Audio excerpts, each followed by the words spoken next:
Bonjour à tous. Alors désolé, on se retrouve pas du tout au rucher parce que là ça fait quand même plusieurs jours qu'il pleut. Vous savez qu'il y a une météo pourrie complètement ce printemps, c'est la caca, c'est la cata, c'est la catastrophe. Donc j'ai fait une petite visite rapide avant ce week-end parce que je suis partie quelques jours quand même histoire de changer les idées et arrêter de penser qu'aux ruches et que ça va pas.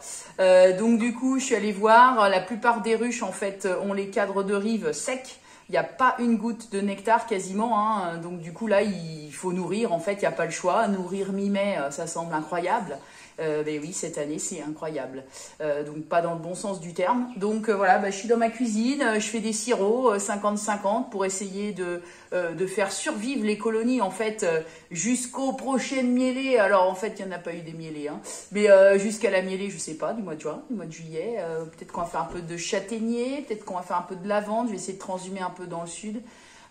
Bref, on va essayer de faire quelque chose. En tout cas, pour l'instant, moi, pas une goutte de miel. C'est vraiment la catastrophe. Voilà, alors jusque-là, j'avais redonné des cadres de miel à mes colonies, hein, qui étaient avec des cadres de rive un peu secs.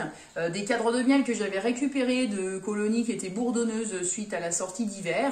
Donc ça, c'est génial parce que ça permet vraiment d'avoir du miel tout de suite en périphérie, une sécurité pour nos abeilles avec cette météo.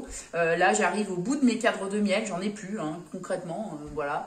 Donc du coup, il va falloir que je nourrisse, hein. J'ai déjà commencé à nourrir, soit avec du pain de candy protéiné, si vraiment en plus il y a une carence de pollen, soit avec du sirop. Donc je nourris avec du sirop 50-50, bien sûr, je retire les hausses et je nourris, de manière à essayer d'apporter du nectar en rive. Et puis dès qu'on aura le soleil qui revient, les populations seront maintenues quand même assez fortes, hein. Et donc ensuite je remettrai des hausses et elles pourront donc monter dans les hausses et essayer de nous récolter un peu de miel. Si on ne nourrit pas, le problème c'est que les populations vont régresser et on aura moins d'abeilles. Donc ça veut dire quoi? Que dès qu'on aura une mielée, pas assez d'abeilles, donc pas de récolte non plus d'été.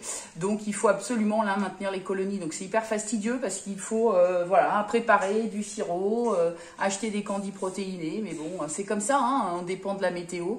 Le sirop 50-50, donc c'est du sirop 50% d'eau, 50% de sucre, ce qui correspond à peu près au nectar, quoique le nectar, il y a même encore plus d'eau que 50% d'eau, hein, on est plutôt autour de 80% d'eau et 20% de sucre, mais un 50-50 c'est pas mal parce que ça permet en fait aux abeilles d'avoir moins de temps de déshydratation et de transformation. Donc 50-50 c'est un sirop qui passe bien dans toutes les situations. Sauf en fin d'été, on en reparlera quand on veut faire des nourrissements, là on passe sur des sirops plus lourds, mais ça c'est un sirop léger très classique. On me demande souvent qu'est-ce que je prends comme sucre. Je prends du sucre premier prix, hein, je prends du sucre, attention il faut bien que ce soit écrit 100% sucre, donc là effectivement c'est bien du sucre. Si c'est écrit sucre, c'est que c'est du saccharose. Si c'est écrit amidon, attention, il ne faut pas donner ce sucre-là aux abeilles. Le sucre issu de l'amidon, donc des farines d'amidon, sont indigestes pour nos abeilles. Donc il faut vraiment du saccharose. Alors il y en a qui vont me dire, mais pourquoi tu ne prends pas du sucre roux ou du sucre bio? Bon alors le sucre bio déjà c'est très cher effectivement au kilo. Et puis le sucre roux, il ne faut pas le proposer aux abeilles parce qu'en fait il reste des fibres à l'intérieur de ce sucre. Et ces fibres, pareil, sont indigestes pour nos abeilles et risquent de créer des diarrhées à nos abeilles. Donc il faut vraiment du sucre blanc, le plus raffiné possible, hein. Et puis le sucre en fait non bio, il y a eu des publications scientifiques qui ont montré qu'il n'y avait pas de résidus éventuels de pesticides dans ces sucres, tellement ils sont raffinés en fait. Donc c'est vraiment du saccharose, et normalement vos abeilles ne craignent rien avec ce sucre-là. Bien sûr, il va falloir l'hydrolyser. Donc à mélanger avec 50% d'eau.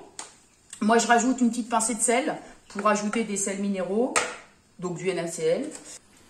Je rajoute une cuillère à soupe de vinaigre de cidre par litre d'eau ajoutée à mon sirop. Et puis en fait, l'eau, c'est pas de l'eau que je leur mets, que je leur prépare, c'est de la tisane. Donc là, c'est de la tisane de thym que je suis en train de leur préparer pour apporter des huiles essentielles en fait de thym, qui sont des huiles essentielles qui sont très bonnes, qui sont antiseptiques et qui aident nos abeilles à lutter contre diverses maladies, qui boostent également l'immunité de nos abeilles. Donc ma tisane de thym, je la verse en fait dans cette gamelle. Ici, j'ai 3 litres de tisane et 3 kg de sucre blanc. Hein, et donc ici, on voit que le sirop est déjà bien transparent. Ça sert à rien de surchauffer, attention, hein, sinon il y a un risque de caramélisation et ça devient encore une fois indigeste pour nos abeilles. Donc il faut simplement laisser mélanger à chaud ce sirop. Et puis ensuite, je le coule dans les bouteilles directement à chaud. Et ça permet en fait de garder le sirop, de le conserver plusieurs semaines. Hein. C'est comme le principe des confitures qu'on coule à chaud. Hein, ça permet une bonne conservation. Alors ce sirop ainsi fabriqué, donc je vais le distribuer plutôt le soir pour éviter que les abeilles sentent le sirop d'une ruche à une autre et qu'il y ait des pillages entre les colonies. Donc le soir, combien? En fait finalement je vais déposer 1 litre par colonie. Il faut quand même savoir qu'1 litre de sirop va être consommé très rapidement sur une population qui va faire, admettons, 40 000 abeilles. Le litre de sirop va juste permettre de nourrir ces quelques abeilles adultes. Donc si c'est vraiment la famine, 1 litre de sirop, c'est le minimum à donner pour permettre aux abeilles de survivre et de continuer à élever. Je vais aussi nourrir les jeunes essaims.